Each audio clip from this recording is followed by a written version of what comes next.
Atenção! Vai começar agora uma teleaula de automação do curso profissionalizante. Este módulo tem um total de 20 aulas. Hoje, você vai assistir a teleaula número 17. Bons estudos!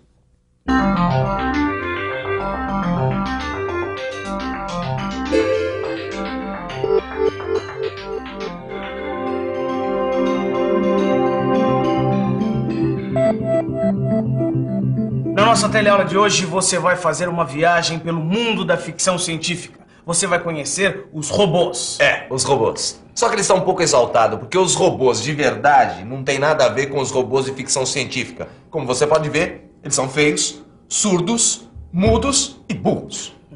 Mano, eu não tô exaltado, não. É óbvio que os robôs de verdade são bastante diferentes dos robôs dos filmes, mas eles também são super interessantes, porque os robôs conseguem fazer missões muito parecidas com as missões imaginadas pelos escritores de ficção científica. É verdade. Sabia? Então, se liga aí. Na teleaula de hoje, você vai conhecer os robôs industriais. Vai ver como é a sua estrutura e como esses robôs são controlados.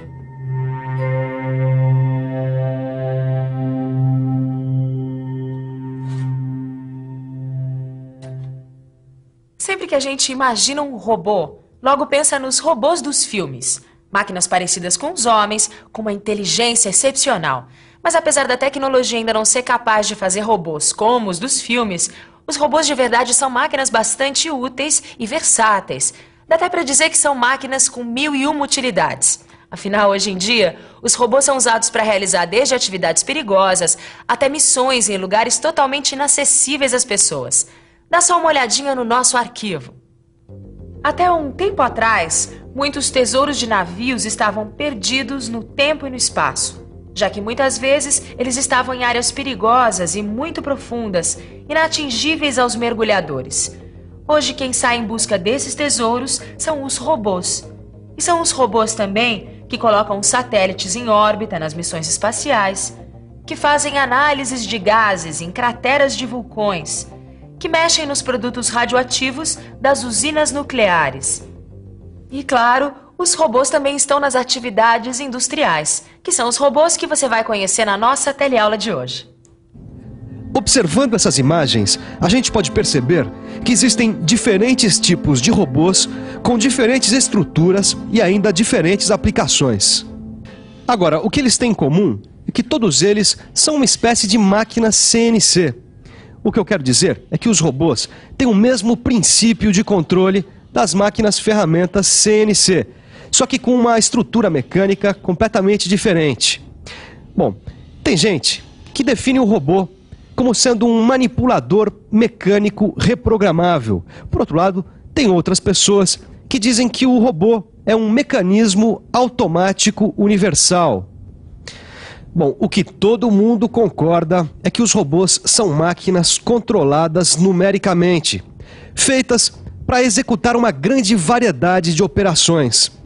Eles são usados para pintar, soldar, na montagem de produtos, mas como você pode ver também, a maioria dos robôs são usados na montagem, na manipulação de peças e na pintura. E isso não é de hoje. Faz muito tempo que os robôs estão invadindo a indústria. Olha, mano, aqui diz que os robôs começaram a ser usados nas indústrias em 1961. Eu tô vendo.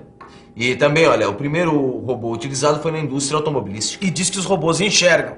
Isso prova que você estava totalmente errado quando você disse que os robôs eram feios, surdos, mudos, burros e cegos. Eu disse que eles eram cegos? Eu não lembro, mas... Eu não disse isso. Mas também os poucos robôs que têm visão artificial, eles só conseguem distinguir com traços, certo? Olha lá. Eles só conseguem observar as diferenças entre objetos claros e escuros. Bom, isso por pouco tempo. Tenho certeza, porque com a velocidade que as pesquisas andam, logo os robôs vão estar vendo, ouvindo, falando. Enquanto logo não chega, vamos conhecer os robôs que estão aqui na atualidade, começando por suas principais características. Uma das características mais importantes de um robô é o seu volume de trabalho. Ou melhor, o conjunto de todos os pontos que podem ser alcançados pela garra de um robô quando ele se movimenta. As garras de alguns robôs têm movimentos mais simples, fazendo o trajeto de uma reta. Outros robôs têm garras que giram. Outros ainda têm garras que fazem movimentos em todas as direções. E é claro que esses movimentos vão ser adequados ao trabalho que o robô vai desempenhar. Agora, o que todos esses movimentos têm em comum é a precisão. Precisão é fundamental no trabalho de um robô. Por isso mesmo, grande parte deles é acionada por servomotores elétricos, olha só. Porque o acionamento elétrico permite um controle mais fácil e maior precisão no posicionamento do que os acionamentos hidráulico e pneumático. Olha que maravilha, é precisão que não acaba mais. Demais esse programa de controle de robô, hein, mano? É. Você sabia que esses movimentos são feitos através de um servomotor elétrico, né? Lógico, eu sei. Só falta sair falando. Ah, mas para de comparar o homem com o robô. Olha só, olha os movimentos dele. Você sabia que o grau de liberdade do robô é medido pelo número de movimentos que ele faz com o corpo e com o punho? Ah, eu quero te mostrar uma coisa aqui. Tá vendo essa figura? O corpo desse robô faz movimentos angulares com o antebraço, na letra A, e movimentos angulares com o braço, na letra B, e movimentos de rotação na base, na letra C. Já com o punho, na letra E, ele faz movimentos angulares e de rotação na letra P. Tá dando para acompanhar, Torquato? Não, daria para explicar melhor? Muito bem. O que isso significa? Que o número de graus de liberdade desse robô é 5, porque é o número de movimentos que ele faz. Presta atenção.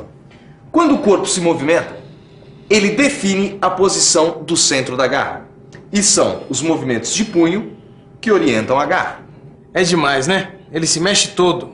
E olha que são movimentos super complexos. Tem robôs nas indústrias automobilísticas que manipulam ferramentas super complicadas. A ferramenta fixada no punho dos robôs é chamada de órgão terminal. É o conjunto do corpo e do punho dos robôs que vai definir como esse órgão terminal vai se mexer e executar uma tarefa. Agora, dependendo da atividade que o robô vai desempenhar, o órgão terminal vai ser diferente, já que ele pode empunhar desde uma pistola de tinta até um aplicador de solda a ponto. A gente já viu o que são os órgãos terminais, o volume de trabalho dos robôs, mas e a estrutura mecânica? Como será que são feitos o corpo e os punhos do robô? É claro que, como tudo no robô, a estrutura mecânica pode ser mais ou menos complexa, dependendo do volume de trabalho, de quantas peças vão formar o corpo e o punho do robô, que por sua vez vão definir os movimentos desse robô. Olha, Torquato, as juntas se movimentam através do acionamento do servomotor elétrico e de sistemas de transmissão mecânica. Isso. E a estrutura deles ainda é composta por engrenagens, polias, correias dentadas, por sensores e por redutores de velocidade. É isso mesmo. Tudo mecânico e eletrônico, sem nervos nem músculos. Mas você insiste, né? Voltando ao que interessa, como será que os movimentos dos robôs são controlados? Controlar os movimentos de um robô significa fazer com que os seus motores girem junto com cada uma das juntas para que o órgão terminal alcance a posição desejada. Como você já viu, o controle dos robôs é muito parecido com o das máquinas ferramentas CNC. À primeira vista pode parecer muito fácil controlar um robô, mas na verdade esse controle envolve aspectos mecânicos, eletrônicos e de computação. Afinal, cada ponto do movimento do órgão terminal pode ter uma orientação diferente. Além disso, o controle tem que levar em conta o que o órgão terminal vai manusear, as acelerações e desacelerações, os atritos entre os componentes mecânicos. Enfim, é uma série de cálculos que devem ser feitos durante a movimentação do robô, ou como se costuma dizer, em tempo real. Mas é muita coisa pra controlar, hein, mano? E olha que já melhorou bastante, hein? Por exemplo, com o desenvolvimento dos controles numéricos com velocidade de processamento maior, componentes mecânicos, materiais mais leves e resistentes, os robôs ficaram mais rápidos e precisos. É, lógico. Mas mesmo assim, eles ainda são menos precisos que as máquinas ferramentas CNC. Como assim, mano? Depois de tudo isso que a gente viu aqui, você vai querer me dizer que os robôs não são tão precisos? Não, eles são precisos. Mas além deles serem menos precisos que as máquinas CNC, eles são muito limitados. Eles só fazem o que está previsto. Eu não tô entendendo onde você está querendo chegar. É só pensar um pouco. Se acontece algum imprevisto no meio da trajetória, eles não têm como se safar. Além do mais, os robôs não pensam. Eles só obedecem o que os homens mandam eles fazerem. E eles são totalmente comandados e controlados pelos homens. Tudo bem, mano. Eu só quero saber como é feito um programa para controle de um robô. Só isso. Os métodos de programação dos robôs podem ser online ou offline. Na programação offline, que quer dizer fora de linha, é usada uma linguagem de programação parecida com a usada na programação das máquinas ferramentas CNC. Um tipo de linguagem que permite que o operador controle um robô que esteja trabalhando num outro ambiente. Na indústria automobilística, por exemplo, esse tipo de programação é usado para controlar os robôs que executam a solda de ponto nas carrocerias dos carros, uma vez que alguns pontos de solda estão localizados em regiões de difícil acesso. Só que esse tipo de programação ainda tem muitas limitações. Por isso, a mais usada ainda é a programação online, que é feita no mesmo ambiente onde está o computador, através de um painel de controle como esse aqui, chamado Teaching Box, que pode ser traduzido como caixa de ensinamento, ou ainda painel de controle manual. Vamos dar uma olhada nele mais de perto. Através desse painel, a gente movimenta os eixos do robô até o primeiro ponto da trajetória desejada. E essa posição é armazenada na memória do comando numérico. A seguir, a gente desloca o órgão terminal para o próximo ponto. E esse novo ponto é armazenado, e assim por diante. Enfim, armazenando cada ponto da trajetória e do movimento do órgão terminal, a gente ensina o robô o que ele deve fazer. Nesse tipo de programação automática, o trabalho do usuário, como você viu, é programar o robô para que ele repita exatamente o que foi ensinado a ele. E essa é justamente a desvantagem desse método de programação.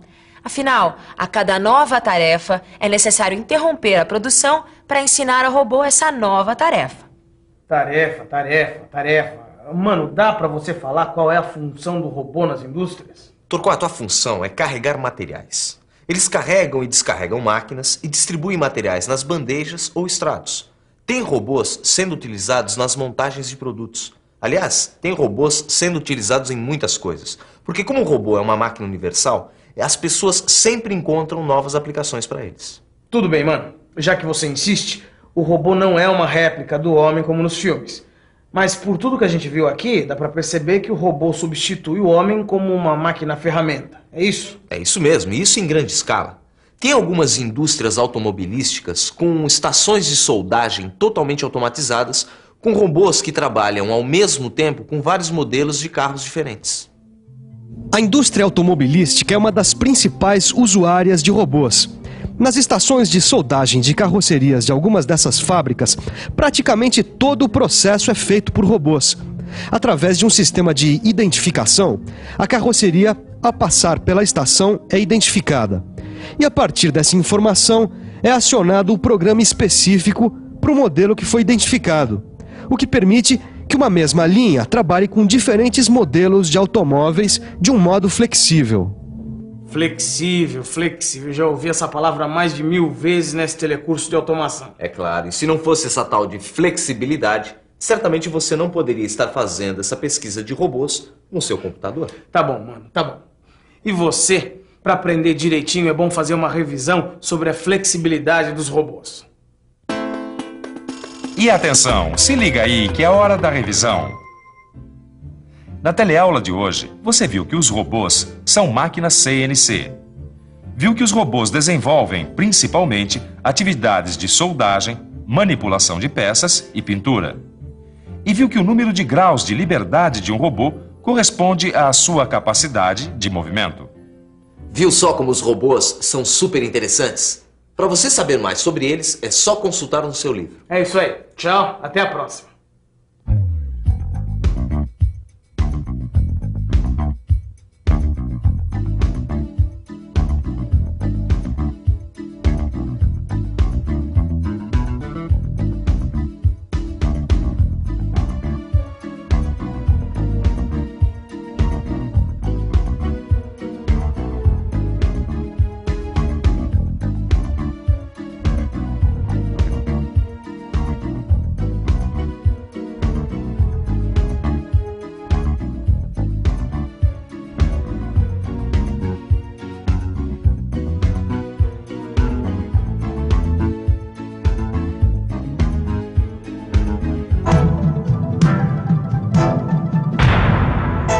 Telecurso 2000, um programa de educação do Sistema Fiesp e da Fundação Roberto Marinho.